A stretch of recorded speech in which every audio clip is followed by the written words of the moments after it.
Hello, welcome to Edotgdot and Friends. My name is Elden Killian, and I'll be your host as I go through and attempt to rank every board game that I have played in the last 10 years. This is the second video in the series where I'm going to be going through the second 10%. So the last video was the lowest 10%, and this is going to be the second 10%. And we're titling this one Better Than That, Adjacent to Trash. So just to go back and just to maybe address a couple of things from the last video, I realize that there are some games on that list that some people love. And there's going to be there are going to be games in this list that people are going to love. And that's not, and I'm not saying, I call them trash. I am not saying that these games are the worst games ever for everybody, but they're definitely the worst games for me. And some games you're going to love, and they're going to be on this list. I'm confident that when I get to the top 10%, there's going to be a handful of games there that I love that some people are going to hate. But anyway, this is my second 10%, number 528 through 591.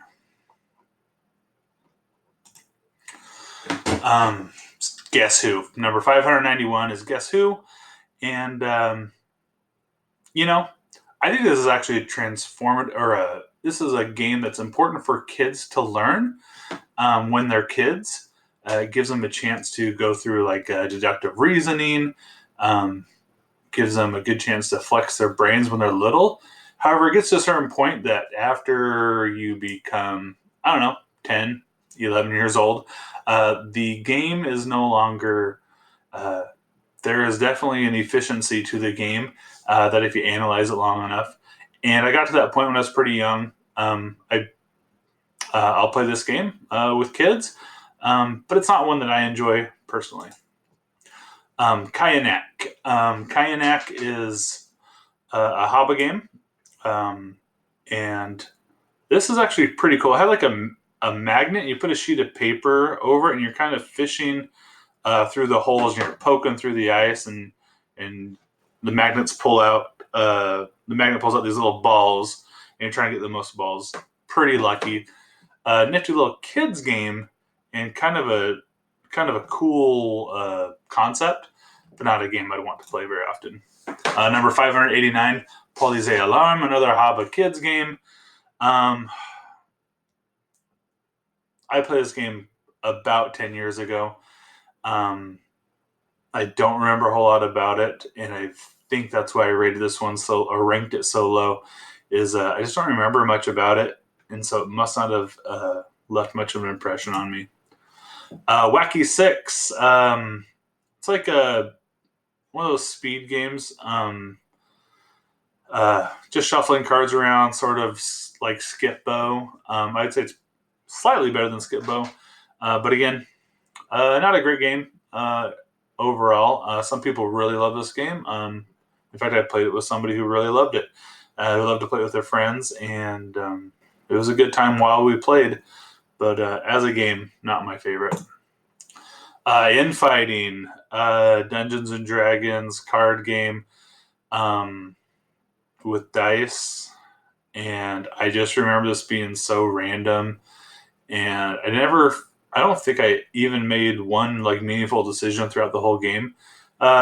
Cool little Dungeons and Dragons motif, just really chaotic, but not in a way that I love. Number 587, Infighting. Screaming Eagles. I thrifted this game in Yakima, and at some weird little thrift shop, and the board is super cool. And it's a dog fight where you can kind of loop around. And you're just kind of simultaneously making these actions and trying to see who's in position to try to shoot the other jet. This has a lot of problems a lot of like abstract games have for me, though, is it's just like this weird push-pull, a lot of luck. There's a bunch of cool dice. This has a really cool production for the time, I think, and an interesting concept. Not a great game for me, though. Like Dice. Oh, man. I feel like if I tried this game again, I might like it a little bit better. But this one, the one time I played it, it broke my brain. And I couldn't it was just a little too hard to make the dice thing rolling. I probably should try this game one more time. I physically and mentally just remember having a terrible time playing this game the time I played it, which is why I rank it so low. If I could get talked into playing it again, it might be better, and I might have a better time, maybe a little fresher, a little earlier in the day where my mind is fresher, but man, it was a tough game for me. Grandpa Beck's Cover Your Assets. This is it's not a great game. You're trying to cover these cards to protect them, trying to get the most money. It just, again, it has like this illusion of choice, maybe, where it's mostly just random, is what it is. Clever little title, the little money signs in there. But number 584, Grandpa Beck's Cover Your Assets. In the end, just not a great game for me. Ooh, Space Hello Death Angel, the card game. This is a cooperative game, and it is extremely difficult. And much like Space Hulk, one side has a definite advantage in this game. That side is the game. You're trying to go through the levels, and you're just trying to shoot your way through all these things, but it's extremely difficult to win. And I think cooperative games need to have a balance. I can see this is very well liked. It's number 602. The BGG rates it a 7. And so people definitely like this game, and they like it better than me, obviously. But for me, the cooperative aspect of this, it's just too hard. Like a cooperative game could be too easy. This one's too hard. I didn't super love it. I can maybe try it again, though. Tripoli. This might be the highest rated rummy game on my list. This one is kind of a, you see it all the time at thrift stores, and it sells, I guess, but it's a mixture of like Michigan rummy, hearts, and poker is its thing. It has these 3 different phases to the game. And, I remember when I played this, I played it a couple times in one day with some family members, and we had a really good time. And, but as a game, it just, you can see BGG kind of agrees with me on this one. 16,580 is where they're ranking it. And it just, I don't know. It's like all the reasons why I don't really love rummy, why I don't love poker, why hearts, I actually would like hearts better. I don't think it's on this list because I haven't played in the last 10 years. But, I don't super love those games. Combine them together, make it kind of interesting, but I don't know. Favelas, number 581 from WizKids. I spent some time in Brazil, and I have some affinity to it. And when I heard about this game, and I watched some reviews on it, and I was like super jazzed. I was like, oh, cool, this is like this Brazilian theme. I have walked in some favelas, and it's all about trying to get the color of the houses to, there's like these judges are going to walk through the favela, and they're looking for certain colors or whatever. For whatever reason, I played this at BGG Spring with my friends, and I was totally going to buy this. I played it, and it just fell really flat for me. Maybe I just had too high expectations, something. I don't know. It didn't quite work. Maybe it was a little too clunky, a little too something. There were just something about it, just a little too flat for me. Favelas. Enigma. This is ranked so low for me because I'm terrible at it.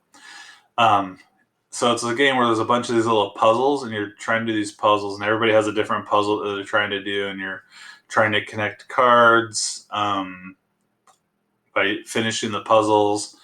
And the only puzzle I was anywhere decent at was like the algebra one where you're trying to balance the two sides. All the other ones, I was terrible at. And because I was terrible at it, I just felt like I was always lost. There's definitely a market here. And if you like all those different puzzles, this is the game for you. For me, I don't know.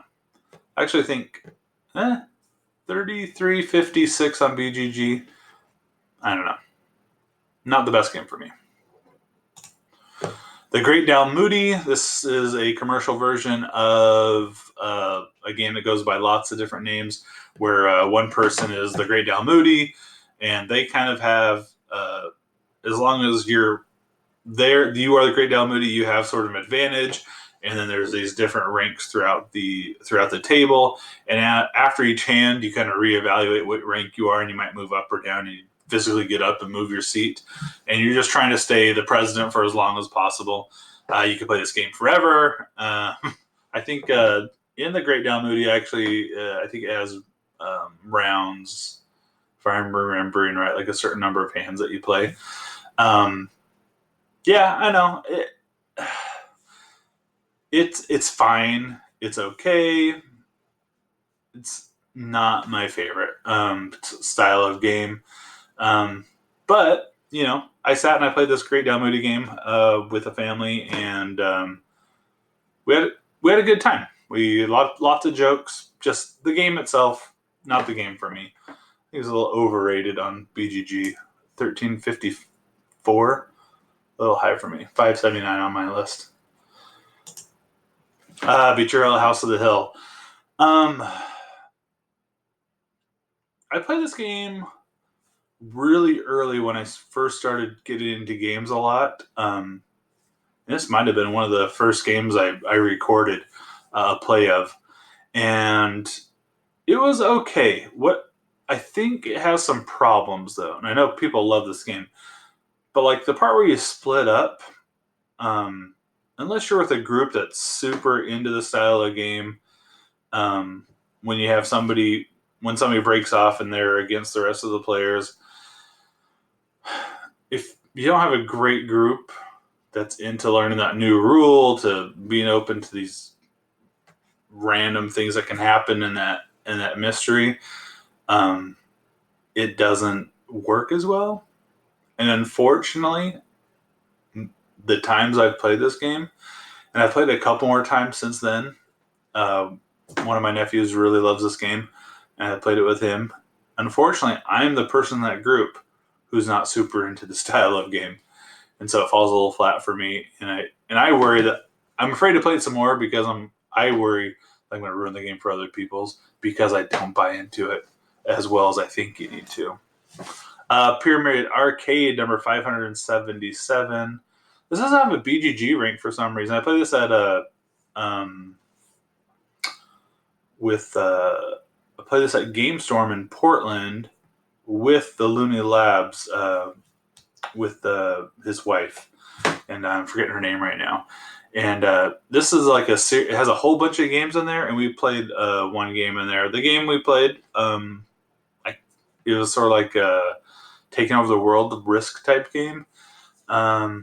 Didn't love it, but there's a whole bunch of other games in here, and so maybe if I went and tried them all, eventually would run into something that I do like, and maybe rank it a little bit higher. But these are all games that use the Looney Labs pyramid, little plastic pyramid things, and they have a bunch of different games, and this is like a collection of games. Like I said, I only played one game out of it. It wasn't the greatest game for me, but this is one where if I did take the time to play some of those other games, there might be some stuff in there that would catch me a little bit better. Number 576, Tales of the Arabian Nights. Very well regarded. I was really excited to play this game. I played it in the middle of the night as part of a 24-hour gaming marathon. And we played it too late in the evening. But we thought it would be, it took a lot of time. I think we played it for like 3 hours. And the storytelling we thought would be a good thing for that part in the night. But I think what it comes down to is this game has there's some weird randomness in the storytelling. And I know it's a big ambitious project with this big book where and there's a lot of looking up stuff in the book. And maybe that late at night, it was sucking up too much brain power. But again, and this maybe isn't the greatest style of game for me personally. These big storytelling games, I can't think of anything that has a large storytelling component like that I'm a huge fan of. And this one just went on for a long time. I know it's not the worst game in the world. It's better than that, but for me, just not very good. I feel like people who watch us are not going to like any of my choices. Ooh, this next one though, number 575, Zero Down. It's a Reiner Knizia, a little card game. I picked it up it just caught my eye on the shelf at a game store, and it was cheap enough.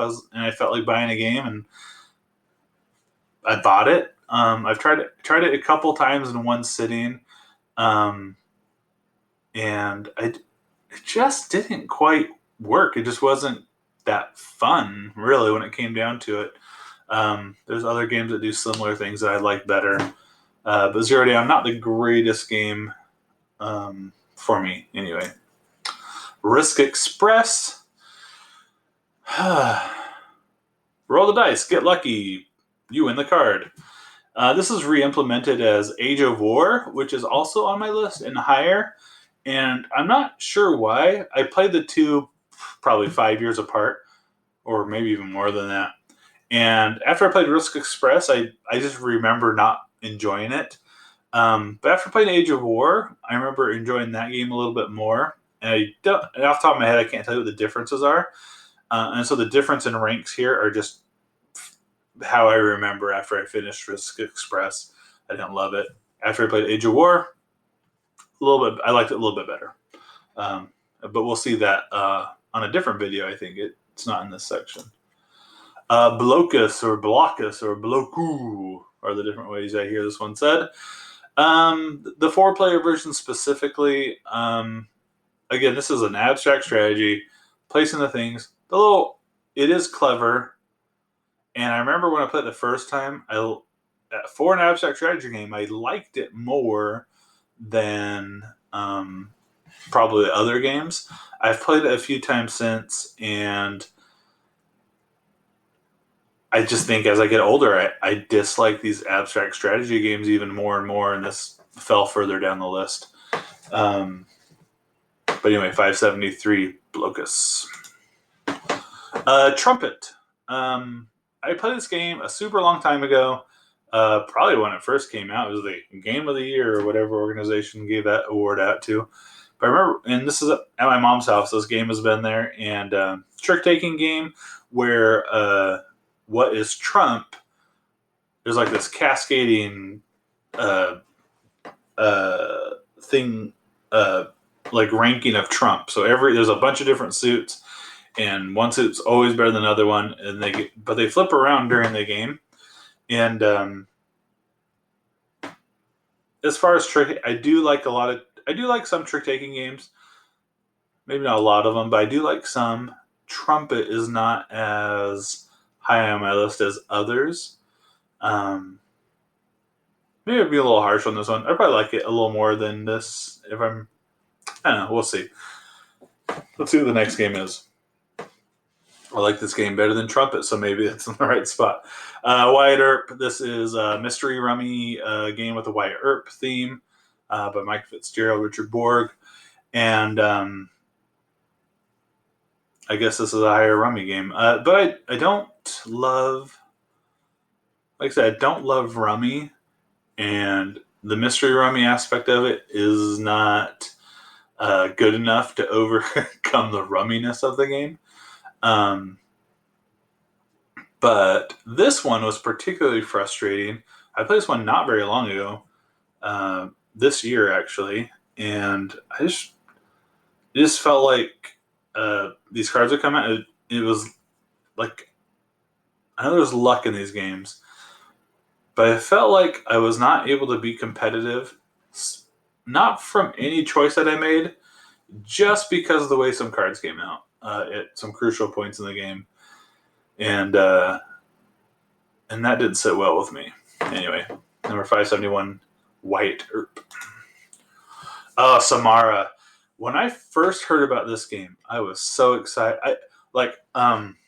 I do a little game design on my own, not really with the intention of publishing anything, just for my own thought experiments and to figure things out. But the idea of playing with time as a resource in a game is something I've played around with a lot as a designer. So I heard about this game. I was like, oh, that's really cool. And the way it handled time was interesting.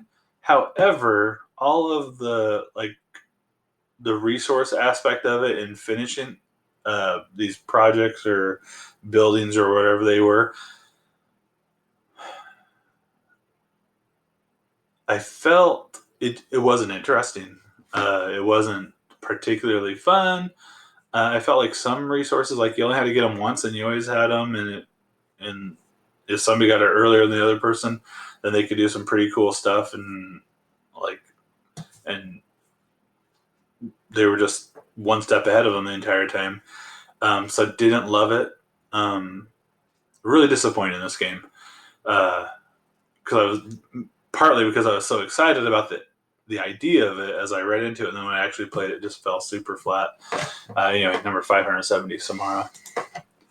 Eureka. This is a Ravensburger game where you are going and looking for gold, flipping over tiles and kind of randomly finding gold.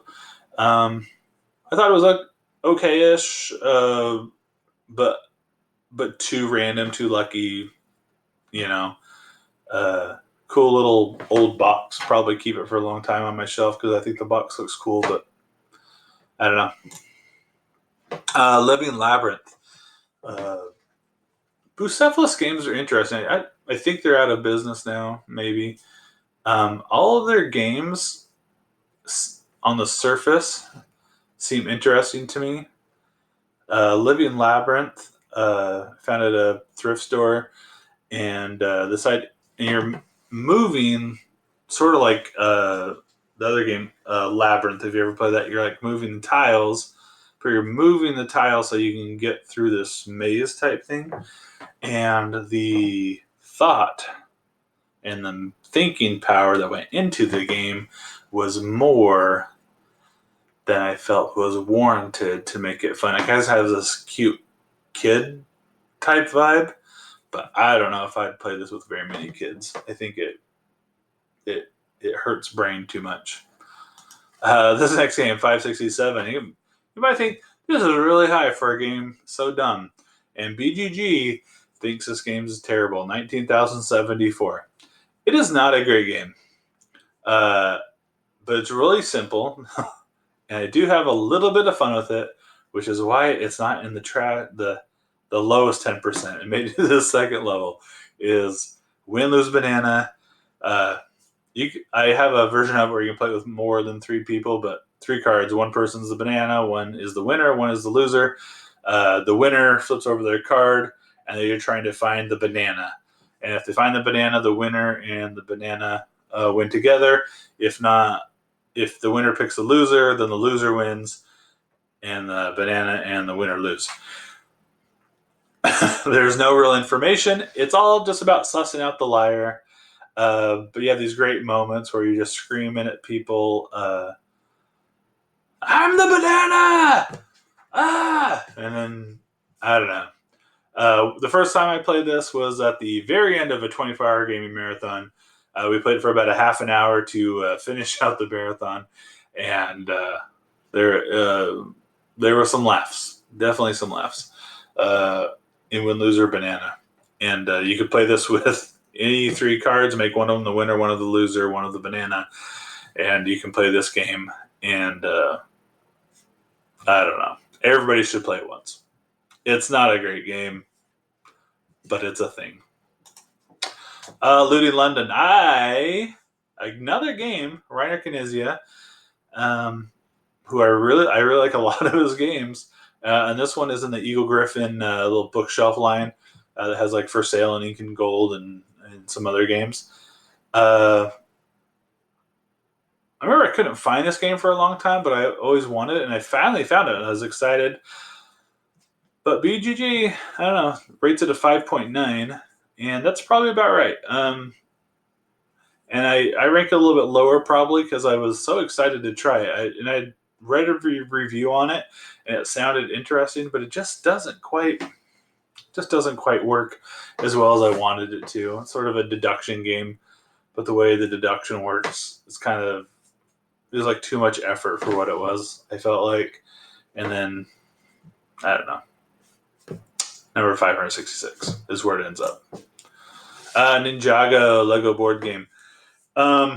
This one would probably land on the lower 10%, except for the little die, the little Lego die that it comes with, and the cool Lego board. And some of the pieces were pretty cool. Like you have like this tool where you could throw like the rope and clip it on, and that's how far you could move. You could swing on that rope, and that was so it has like some fun factor. The game itself, pretty lucky. As a game, it's not a great game, but the toy factor of it makes it a little more fun for me. Farkle. You might think this is too high. You might think this is too low. Farkle is just a push your luck game. You're just pushing your luck, rolling those dice until you. But it works as a push your luck dice rolling game. You're just lots of different ways to score points. If you roll and you're able to score points, you can keep rolling. And not a great game. When it really comes down to it, but not so bad that I wouldn't play it right now. Somebody, it's not ever going to be my first choice, but it's like, let's just play some Farkle. I'd probably do it, Next, the Battlefield Hill 218. Again, I played this game right. This was probably one of the first games I recorded when I first started recording games. And it's a 2-player battle game where you're laying out these cards. And it was neat-ish, except for just games like that, where it's me against you and I have to beat you, are not my favorite games. And so, this is going to go further down the list for my preference. But, I've never played another game like it exactly. Like and it was so long ago since I played it, I'm going to have a hard time remembering all the rules and everything. But, it was not the worst game, but not a great game for me. Hey Waiter. Remember this game had some poker chips in it that had symbols on it, and I had a hard time with the cards. And I kind of feel like if I play this game again now, it would work better for me just because I'm a better gamer and I understand gamer type stuff. I played this a long time ago, near the beginning, and I just had a hard time wrapping my head around the way the cards worked. And it was all about delivering stuff. So you had to put 2 cards together, and it really confused me at the time. Probably worth another try for me. But number 562, Hey Waiter. The Dragon and the Flagon. The simultaneous action selection in this game, the randomness of this game just really makes this a game that I don't love. The production of it is really cool, and the way it works with time. Some actions take longer, and so that's part of your decision making. Is I can do this thing, but I'm probably going to go later in the next rounds. I've played this twice, I believe. I think it was in the same night, and I felt like both games, everything I tried to do, it seemed like it should work, and then somebody do something before me, and I was kicking the air, I was falling down, I accomplished nothing. Just going back and forth between 2 because every time somebody did something, they'd push me back, and I'd swing at somebody, and nobody would be there, and that was the whole game for me.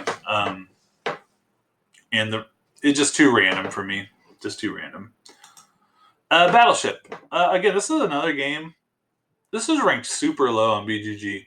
I was just looking at this the other day. There's earlier today. There's 19,700 something ranked games, and they're saying this is in the bottom like 100-ish of all the games of all time. And it's not a fantastic game. Obviously, I don't rate it very highly, but I feel like it's better than that. And I think it's another one of those games that kids need to play sometime in their lives, so they can, and a few times, so they can learn how to get a strategy and like how to make better guesses. Because you really can. It is a game of guessing. It really is. But there's better ways to guess in this game, and I just played this the other day with my daughter, maybe about a month ago, and she had a great time. Not my favorite game, but again, I'll sit and play with my daughter if she wants to. Longhorn, number 559. I really like Five Tribes. It's not going to be on this video. Five Tribes isn't, nor the next one, or the one after that. A little spoiler alert. It's going to be much higher on the list. And when I read the description on this one, it felt like a smaller version of Five Tribes. But in application, the game was not that, and it wasn't a great game for me. It was too quick to like set up things, and it was like almost impossible to like not make a move that like you're trying to deny your opponent the move that they want to make, but I don't know, I always felt like I was setting them up all the time. And I tried it a few times, just didn't love it. And again, this is maybe one of those things where I had some hype walking into it, and it fell really short of that hype and left a bad taste in my mouth. But Longhorn, number 559. Adorable Pandering from Asmati Games. Asmati Games make a lot of games that are super random, and this one is super random, and you can lose without ever having a turn. I don't think you can win without ever having a turn, but you can definitely lose. Game will be over before you even get to do anything. But it is adorable. It has little panda cards. You're trying to change the rule to be beneficial to you when the game ends. And, you can go through and when I played it, there was one player who did not get a turn, and the game was over. I don't know. It's cute, but not a super great game. Stratego. I have a great story about Stratego. It's probably too long to tell it in this setting. But if I keep making videos, maybe someday I'll tell you about my Stratego story. But again, this is two players go back and forth trying to beat the other person, like chess.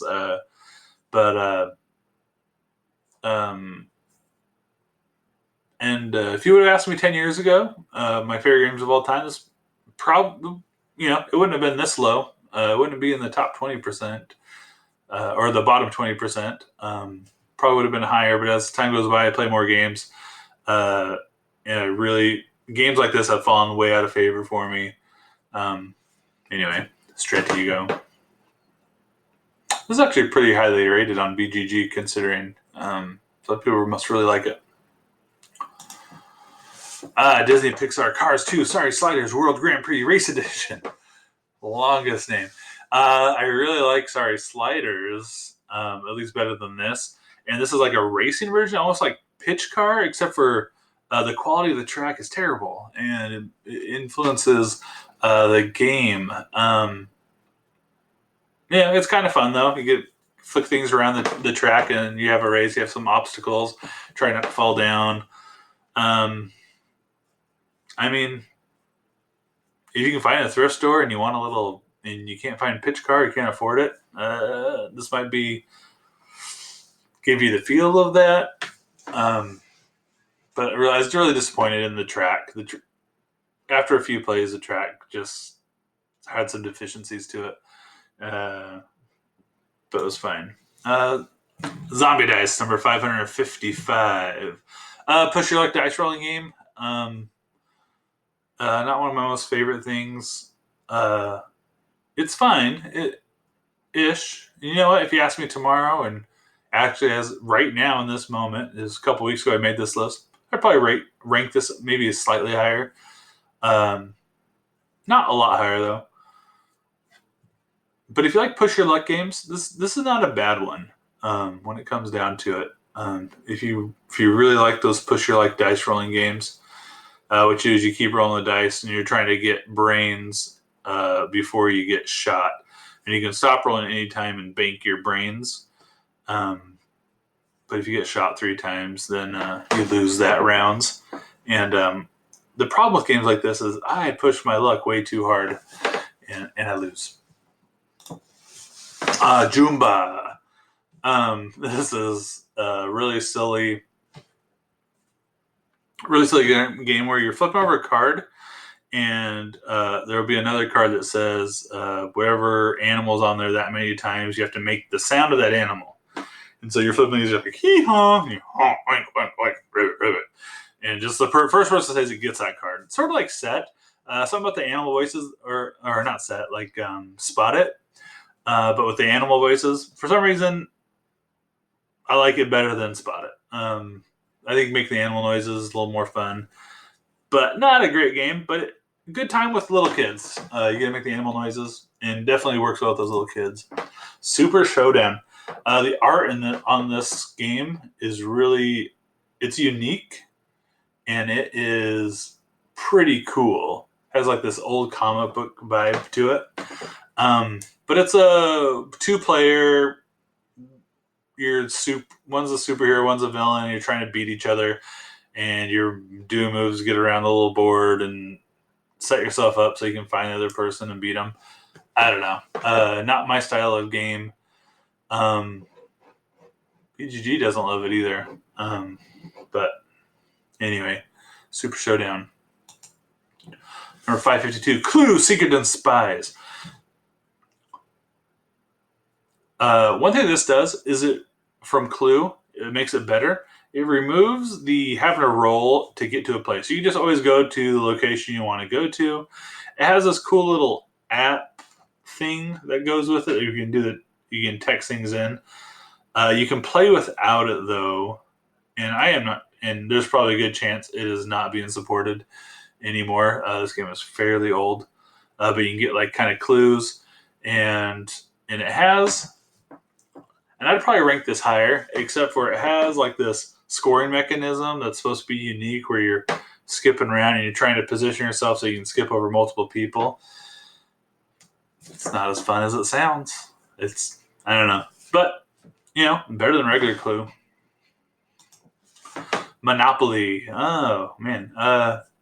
Yeah, I know everybody hates Monopoly. I don't love it. I probably don't hate it as much as most people.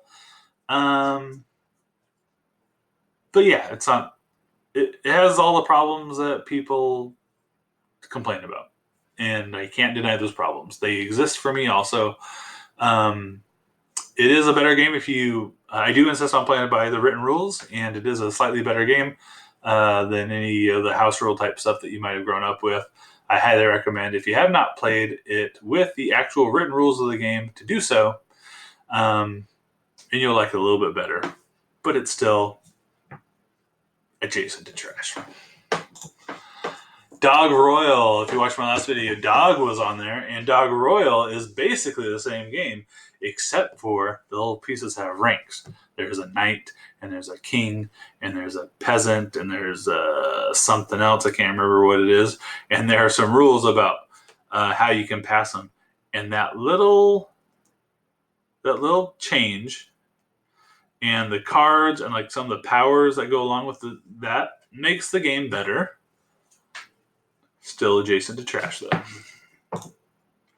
Eat, Poop, You Cat. A lot of people call this an activity, and it kind of is. There's no scoring, really, especially when you play the Eat, Poop, You Cat version. But it's a lot of laughs. I actually play a version of this game at school. I'm a school teacher, and I try to have, when we have some fun time, I do this with the kids.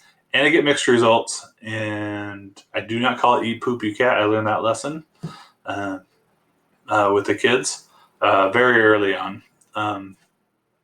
But anyway, It's good for a laugh, not a great game for game purposes. Struggle for Catan. This is the card version of Catan, and it's okay-ish. Not great. Not even really okay, I guess. But again, I'm not sure. Can you play this one with more than 2 players? I think it's a 2-player only game, and I think I've only played it for 2 players anyway. And there's like this tug of war aspect to it. You're just kind of going back and forth. I don't know. I like Catan better. I don't know why I would play this over Catan if I had the choice. We didn't play test this at all. Legacies. This is another Asmati game. Super random. And the Legacy version. So there's actually, spoiler, there's going to be 2 more versions of this on here. But this is my least favorite because the Legacy portion of it I don't feel works very well. They maybe should have play tested it before they released it. It's a funny, cool idea and a funny joke, but not the best. Article 27, the United Nations Security Council game. This is interesting. The negotiation aspect of this game is interesting. The game portion of it is broken. That last round, if you position yourself right, that last round doesn't matter. And in that last round is like the only chance that person who is like the leader that round has to score a significant number of points. And so whoever gets that last position, unless they did phenomenally well in the first part of the game, has no chance of winning. And if they do somehow get in the lead, I think they can rig it to make sure they just win. However, the greatest thing about this game is it comes with a wooden gavel, which I have stolen out of that and I use for a different game, which will come much later on this list. But number 546, Article 27, the United Nations Security Council game. Ooh, mouthful. Scrabble. Scrabble is... I like the word game portion of Scrabble. It just... I don't think I've ever played like the board version of Scrabble with someone who didn't just take forever. And the game you're just waiting for someone to find a word. And you can't even like some games you can kind of like look at what's going on and think, oh, they should do this. Oh, they should do this. You can't do that. You're just watching them stare at their letters, and then they take their turns watching you stare at your letters and analyze. I don't know. Anyway, there's some other versions of Scrabble that are going to come up later in the list I like better than Scrabble. Okie Dokie by Hisashi Hayashi, an Okazu brand. This is a cooperative game, sort of like the game or other games like that where you're trying to get things in order. And these ones, it's musical notes, and you're trying to get them all played in order. I've played it a few times with multiple players. I tried it a half dozen times or so solo. And the problem is it really comes down to the deal. The deal has to be really good. And if the deal's not super good, then if it's not favorable to you, I don't think there's a way to win. I don't think there's a way you can be clever and win. I think you just need to have a good deal. Anyway, that was maybe I'm wrong, but that was my impression, my feelings on it. I gave this a good go. Not one of my favorite games. Chess. Abstract strategy 2-player, trying to beat each other. I'm not great at it. Is probably why I don't love it. But it's these style of games. I don't love them. And chess is fine. I understand why some people really get into it. But because people can get really into it and get really smart at it, you have to play with people who are on your level. And unless you're really going to dig into it, finding that person that's on your level is hard to do. It's no fun just whooping on someone who's smarter than you. It's no fun getting whooped on by someone or it's no fun whooping on somebody who's not as versed in chess as you, and it's no fun getting whooped by someone who knows the game really well. I don't know. You can say that about a lot of other games, but something with chess, people get really into it and they get really smart, and I lose a lot. Bazaar, Sid Saxon game. I got this game from on BGG, the Thrift Guild. There was a guy he had all the games he wanted, so he did thrifting for you, and other people started doing it too. And I put in a request. I said I'd really like a game Bazaar. Seemed interesting, and somebody sent it to me. I played it a couple times, and it is really interesting. It's old, and the rules were old, and it was missing some vibrancy in that. And but it's a lot of algebra. You're trying to figure out if I could turn this stone into that stone and turn this group of stones into some other stones to have the right color of stone so I can purchase this thing. But it's but it's just a lot of math. It's a lot of math, and good game. Teach kids how to understand the values of different things and changing currencies and stuff like that. But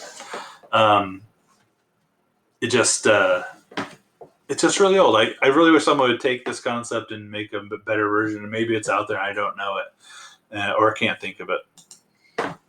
Othello, another 2-player strategy game. My hometown, it's named Othello, and always kind of had that whole connection to this game. Also known as Reversi, maybe some other names too. But just one of those games where it's the 2-player abstract thing here that I'm not very good at, and I don't enjoy. And maybe it's because I don't enjoy it that I'm not very good at it. But Hamster Roll, this is kind of a cool little dexterity game. I just thought it was really hard. It's like you're rolling the thing, and if things fall down, but eventually it's always going to fall down, but you're trying to place these pieces on the thing. It's a fine activity for a few minutes, but not one of my favorite games. Funky Chicken, number 539. Rated this. I'm ranking this low because I was more excited for it than it ended up being. This is like a version of Happy Salmon, except for doing, which is where you're drawing these cards and trying to find people who have the same card. And but in this version, you're doing like little dances. So you have to find the person and do the dance. And it's Funky Chicken. There was something about the dancing of it. It's less fun than Happy Salmon, is what it comes down to it. And I don't know. I was really excited for it, and I didn't like it very much. Cranium Hoopla. I think I'm pretty safe in saying this is the best Cranium game I've played. But it's sort of like it's a Cranium game, but I felt like the cards in there were better suited for like an adult game of trivia and whatever it was. It was a long time ago I played this though, and I'm not super remembering exactly how it works. But Advance to Boardwalk. This is like a sequel to Monopoly, and better than Monopoly. Obviously, I just have Monopoly, but not a super great game as it is. But this one, you're going up Boardwalk, and you have like these little. They're actually like the same tokens that are in a lot of the versions of Can't Stop, and so you're trying to build those up higher on the boardwalk and making some decisions. It's been a long time since I played this one, and I'm just sure there's rules I'm not remembering right now. But it was okay, not great. Sleeping Queens, designed by an 8-year-old, and it shows. For an 8-year-old, she's great. This is a lot of... it's sort of like Uno, where like you're playing cards, but you can do some math and add cards together so you can get some other stuff. And then if you happen to have the prince, you can play that, so you get the queen, but then other people can do things to take that queen away, and then it goes back, and there's sort of a memory aspect to it. My daughters like to play this game, and I play it with them because I'm a good dad. 13 Dead End Drive. The board is super cool. Has this cool 3D board. Has a chandelier hanging from the thing. It has a bookshelf that falls over. It has a statue that falls over. So you're trying to position the different characters and kill them in the right position, so that you can win the money and the will.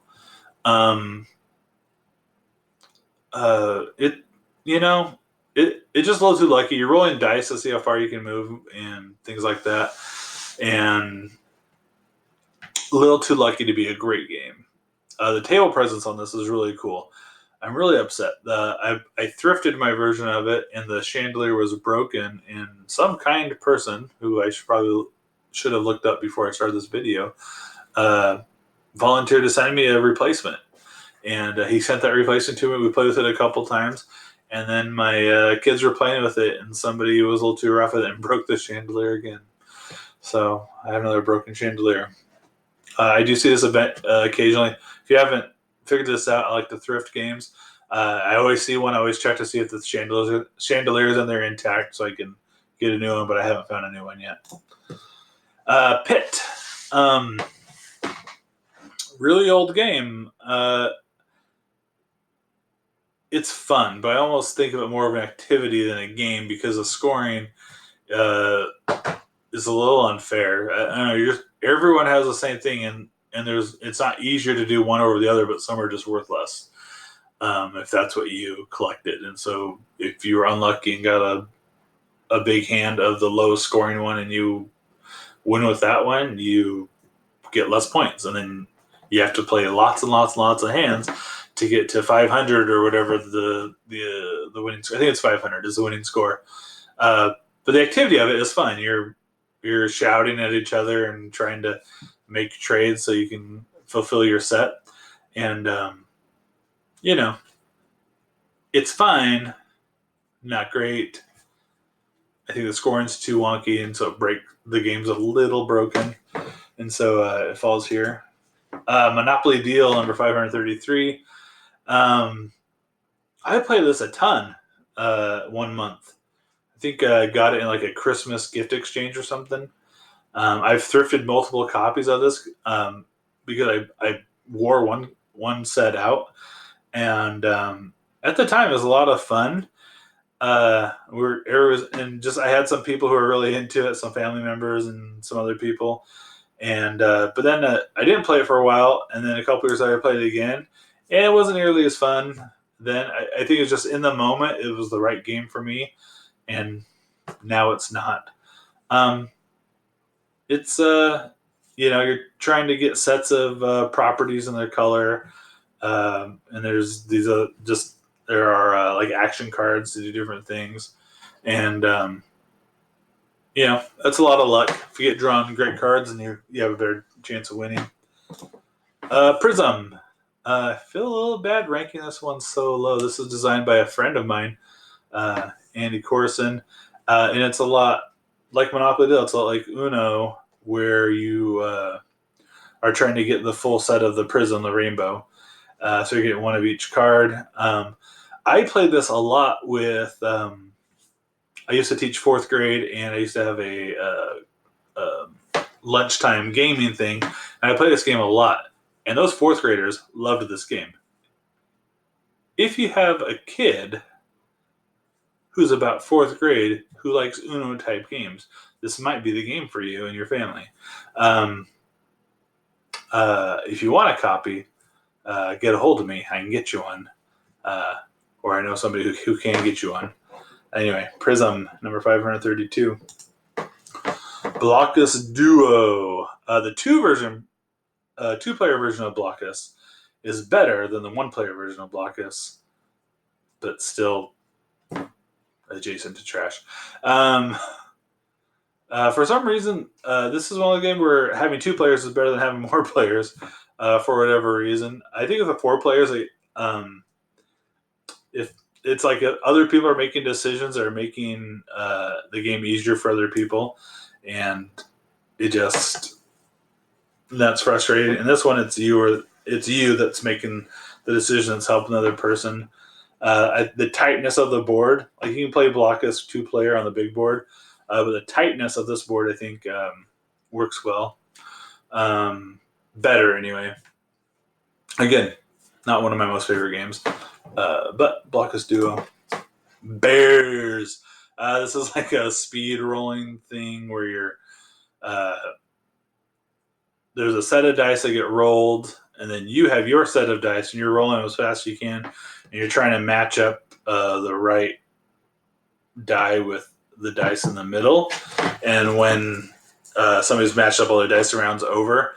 But there's different ways of scoring, and if you're not careful, you can be trying to score the wrong thing and end up scoring like negative. I think you can get negative points in a round. Anyway, it's chaotic. It's fun to play a couple times, but it's okay. Not a great game, but it's okay. Magic the Gathering. People love it. It is a lifestyle. It is competitive. I have 3 experiences with Magic the Gathering. One time when I was in Brazil, the guy I lived with, we met somebody who liked to play Magic the Gathering, and so he decided to go out and spend all of his money on a whole bunch of cards so he could play with this guy. And so we went back, and he spent a whole bunch of money on this deck of cards. They played for about 3 minutes, and he got whooped, and he got killed, and they tried another couple times, and it was like 3 times in a row he just got slaughtered after spending a month's worth of money. I was like, huh? Well, and they never played those cards again, as far as I know. My next experience, I had a nephew who really wanted to learn how to play Magic, so he bought one of those starter sets that have 2 balanced decks or whatever, and I read the rules, taught him the game, shuffled it up. I beat him once where he didn't hit me once. Switched decks, shuffled them up, played again, played another one where he never hit me again, and I beat him really fast. And then he was like, huh, and then he picked him up and went away. Third experience is I had a friend who was in the area for a short time, and he was really into Magic the Gathering. He didn't have a car, so I gave him a ride to a tournament, and he gave me one of his pre-constructed decks, and I played in the tournament at a game store. And that experience was interesting. The games were more competitive, but I didn't construct the deck, so I can't say anything great about it. But I won a couple of hands. I got slaughtered by people who were better than me, and I don't know. Magic the Gathering. If you're into it, you're into it. If you're not, and it's just not the game for me. Again, it's the 2-player back and forth trying to beat up on each other. The deck construction aspect of it is a little bit intriguing to me, and maybe if I got into that, I would like it more, but not the game for me. And number 528, last one in this, Stocks and Bonds. This is one of the 3M bookshelf series games. A lot of math. I have never played this with somebody else. I've only played it solo. It's a whole bunch of math, and real lucky, but for some reason, I had a good time with it. Better than Magic the Gathering anyway. But it is not a good game. It's just guessing, and the best strategy is probably just to go all in on the one company that has the most volatility and just hope it goes well and hope you don't go bankrupt. Is, I imagine, the best strategy. But, I haven't played it for a long time. The few times I played it for a laugh, it's a lot of math, even because you kind of have to keep track of companies even that you're not even interested in. and things change, and it's just all super lucky. Just super lucky. But that's stocks and bonds. Anyway, this has been my second 20%, and or my second 10%. And so these are games. I didn't love them. So the next video will be games that are slightly better. And we're going to start getting to some games that I actually enjoy. I like most games that I've played. This list and the list before, kind of the games, these are the outliers. I really enjoy playing games. So we're going to get into these next ones. And there's still some games I don't like. As the list will progress, I'll probably start saying more and more nicer things about the games, starting with the next list. Anyway, this is Edotgdot and Friends. I'm Elden Killian. Thank you for tuning in. And anyway, thank you.